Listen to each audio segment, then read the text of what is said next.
Hi guys, ito na yung part 2 ng pamamasyal ko dito sa Manila Ocean Park. Tara guys, samahan nyo ako.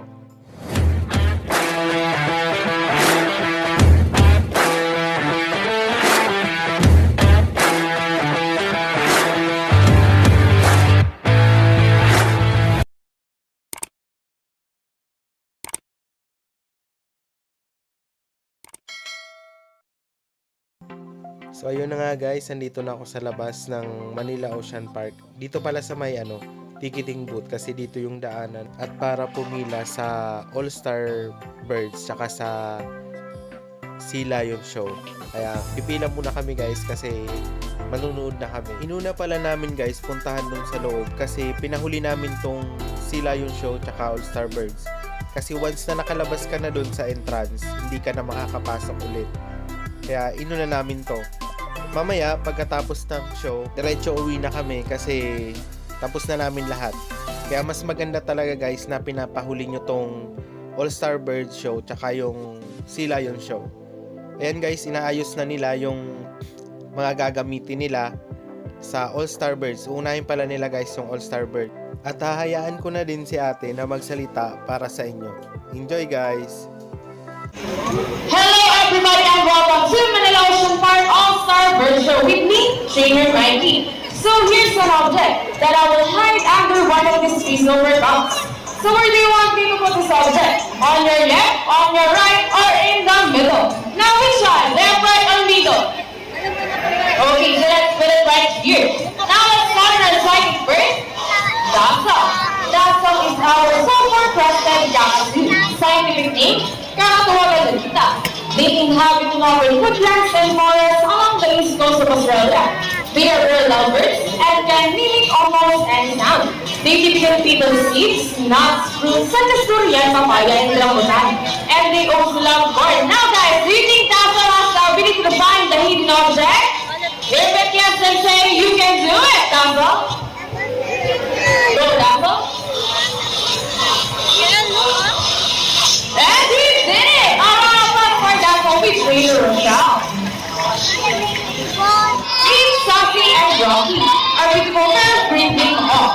And today, they will gather up who's the best in basketball game. But before I start this battle, I'll be dividing you into two groups. All the girls will cheer for Sassy. Come on, guys, let me say Sassy, Sassy. And all the boys will cheer for Rocky. Come on, guys, let me say Rocky, Rocky. Okay, birds ready? Trainers ready, set, go! Here's Rocky on his first ball. Followed only by Sassy. Another one from Rocky. And for the last ball, Rocky wins! So Trainer Derek, what can you say? You guys lose this time. Hold it. I want another race. Oh, he wants another race, Trainer JB.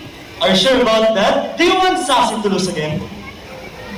This time I guarantee you that Sassy will win.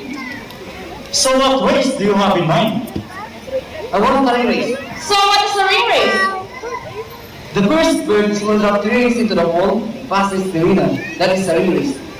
So a ring race it shall be. Remember, that boys already have 1 point. So birds that show how the first Sassy to win this time. We'll be doing this again. This time, ring race. Ready, set, go! Here's Rocky first ring. Another one from Rocky. Oh, what's happening? Sassy pick up the 3 rings at the same time. How is that? And the winner is Sassy. So Trainer JB, what can you say? 3 rings at the same time.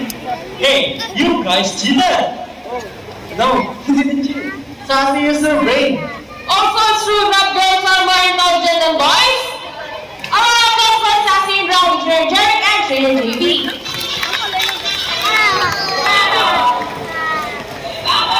Parrots are particularly known to be intelligent and perceptive.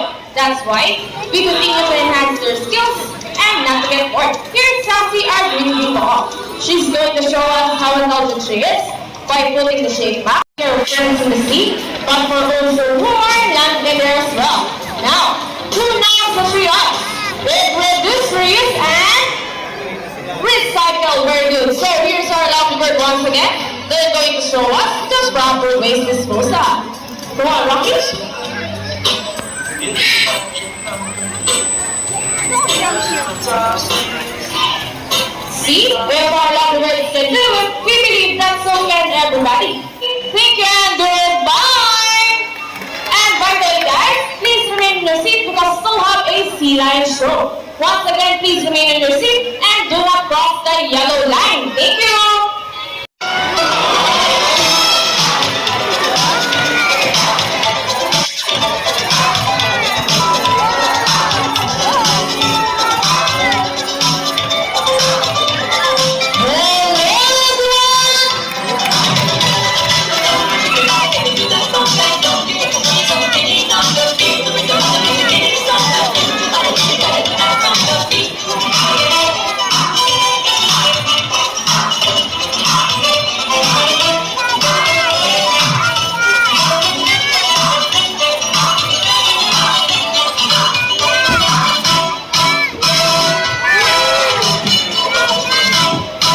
Wow, what a beautiful entrance!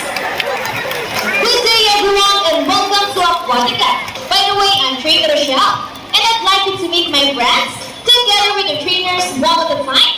On your left side is the eldest female South American sea lion that we have. And she is the pretty Lex.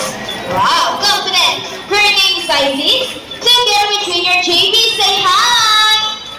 And on the other side is one of the youngest female South American sea lions that we have here. And let's make her the sexy Lex. Ah, don't be shy girl. Her name is Sandra. Together with trainer Jerry, say hello. Now let's continue. So guys, do you have any idea why are they called king or feather-footed marine mammals? Any idea? Do they have feathers? Well, ask them. Ladies, do you have feathers? The answer is no. It's actually because of their broad flippers, which are shaped like a bird's wing. See those? The term pinniped will also be translated as wing-footed, since their flippers do look somewhat like wings. In fact, they appear to be flying underwater from place to place, right ladies? And you know, they often mistake it as seals because they look very much alike. But some differences between a seal and a seal lion is the fact that they have bigger front flippers. Back flippers, something seals cannot do. As a result, they can walk upright while on land. And that's a fine demonstration about the round of applause for Isis and Sandra. And guys, you know what? They have this long and flexible neck. How flexible? Well, check this out. So flexible, right? Round of applause for sea lion friends. As you can see, their body is covered with a thick coat of short coarse hair, and their whiskers help the sea lion sense of touch. They contain nerve fibers, which make them sensitive. Wow, nice smile. Hey! They can also use their whiskers to aid in navigation or to detect vibration from rainwater. And their small external ears give them a good sense of hearing, both above and below the water surface. Sea lions, like many marine mammals, can see both above and underwater. They have a keen eyesight, but no color vision. In the web, they have encounters close to shores, flat rocky cliffs with typhoons, and have a preference for rocky beaches. They have excellent climbing ability, set at easy scale. Rock people, let's check this out. True front flippers. Now let's talk about their swimming abilities, and let's start with Isis, the prettiest. Sea lions are generally cruise around 11 miles per hour, using the rowing movements of their front flippers. While their back flippers are stretched out behind their bodies, functioning as rudders for steering. And that is their normal swim. Nice and easy. Thank you so much, Isis, trainer baby. But when chasing their prey or escaping from predators, they can achieve reverse proud too. Ready? 25 miles per hour. Wow, look at that. Come on, guys, another round of applause for Sandra. Great job, Sandra. Wow, nice delay. Oh, come on, guys, clap one more down.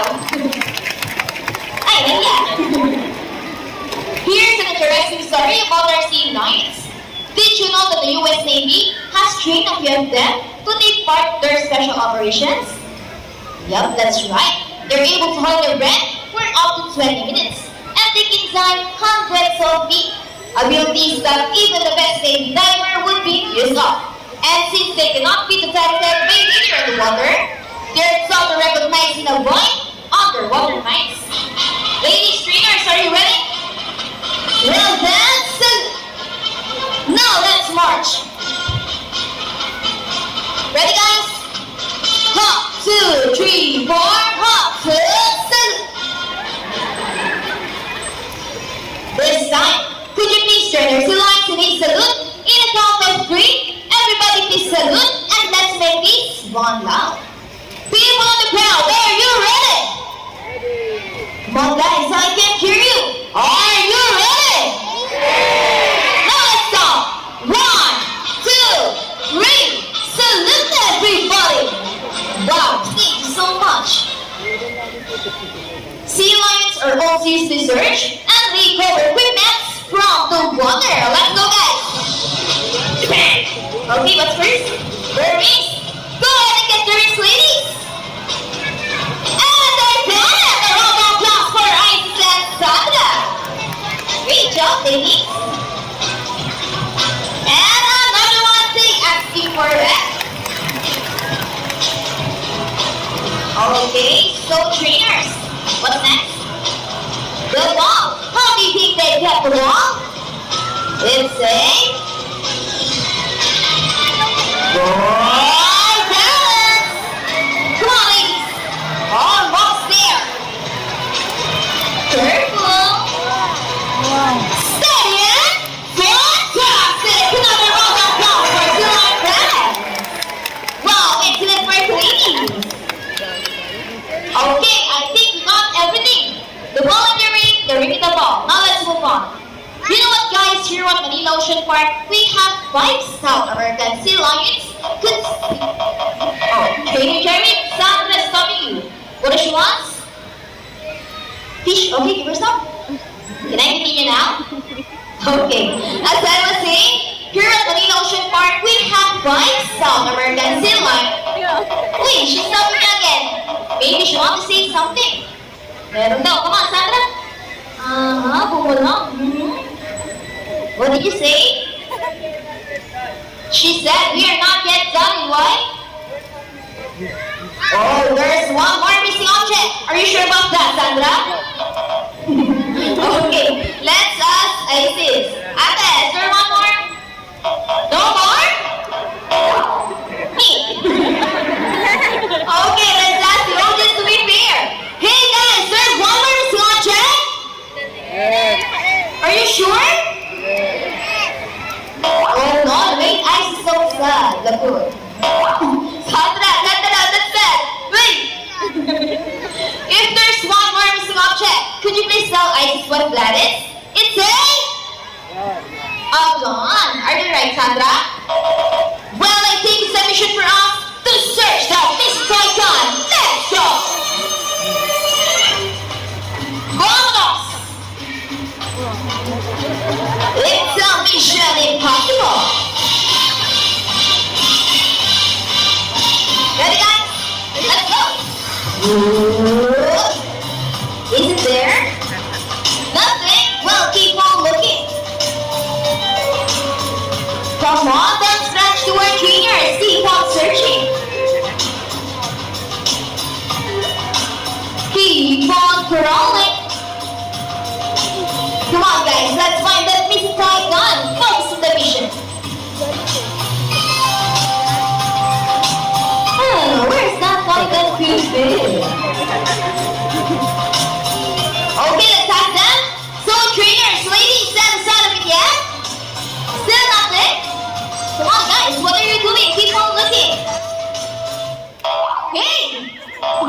I said keep on looking. Trainer JP, let's ask Isis first. Come on Ate, is there one more? Wala. Think Sandra can find a gun? No? Nga, wala na. And there she found it! A round of applause for Sandra. Mission accomplished.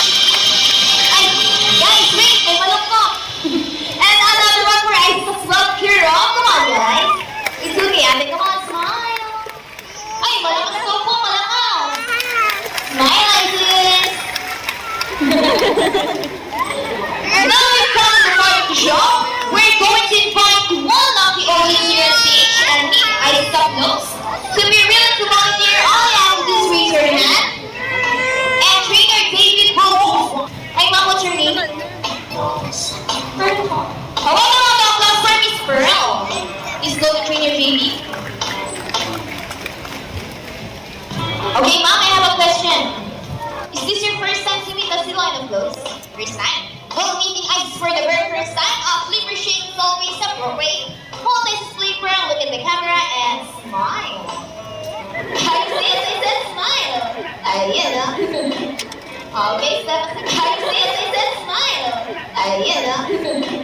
Okay, step aside, please. Here's a brief review about our sea nights. Did you know that we have 34 to 38 king in That's special design for grasping and tearing their food. However, they will chew it, they swallow it whole just like that. And yum nga! Wala na. It's done. How about our photos with Isis? Hold his shoulder, look at the camera, and give us your best smile from Facebook profile. Okay, think we're done?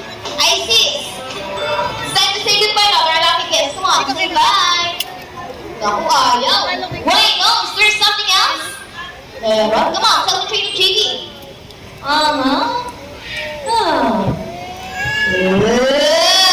think I know that smile. You know what, Mom, before you go, Isis would love to give you a goodbye. Still a kiss, girl? Oh, it is. And the kiss should be on the lips to lips with Isis. Mom, are you ready? Okay, all you have to do is put your hands to the back, offer your lips, and hold it for 3 seconds. Ready? Closer. Let me count. 1, 2, 3. And there's a happy sunrise to lion. Guys, what I said? Okay, on cheeks this time. Over your cheek. You know. And how about the one shot? Hold that flipper, put your hands in the air, and walking. How about applause for Isis and her lucky guests? Mom, last question. How's the kiss? Thank you so much, Mom. Okay, this time, would you love to see a dance number from our silhouette friends? Come on, guys, where's the energy? Would you love to see them dance? Yeah! Roll music, maestro!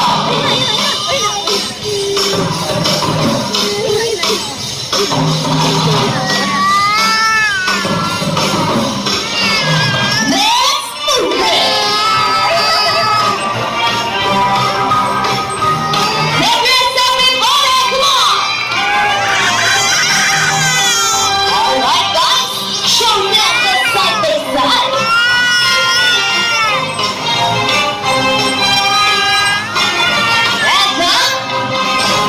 Flipper dancing. Come on,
plant and animals cannot survive in a trash-filled environment, so let's keep our surroundings clean. Aside from pollution, there are many other threats to their survival all over the world, such as climate change and illegal hunting. You can learn more about this inside our oceanarium. Always keep in mind that we're the sword of our planet and thus, each one of us must do what we can to protect and conserve all the inhabitants of our Mother Earth, including ourselves. So on behalf of Isis and Trainer JB, I, Sandra and Trainer Jerry, and all of us here at Aquatica and Manila Ocean Park, we would like to thank everyone for visiting us today. We hope you all enjoy and visit us again soon. So take care and have a nice day. Say goodbye to our salon friends. Bye! And by the way guys, if you love to have more photos with our salons and birds, please approach our photographer over there at the exit area. Thank you! So ayun guys, shoutout nga pala kay Trainer Rochelle tsaka kay Trainer Marquina. Sobrang galing nilang magpaliwanag at sobrang galing nila magsalita. So ayun guys, dito ko natatapusin ang video ko na to at sana nag-enjoy kayo. At kung bago ka pa lang sa aking munting channel, Kakampi Channel, please subscribe and hit the notification bell para lagi kang updated sa mga bago kong videos. Salamat!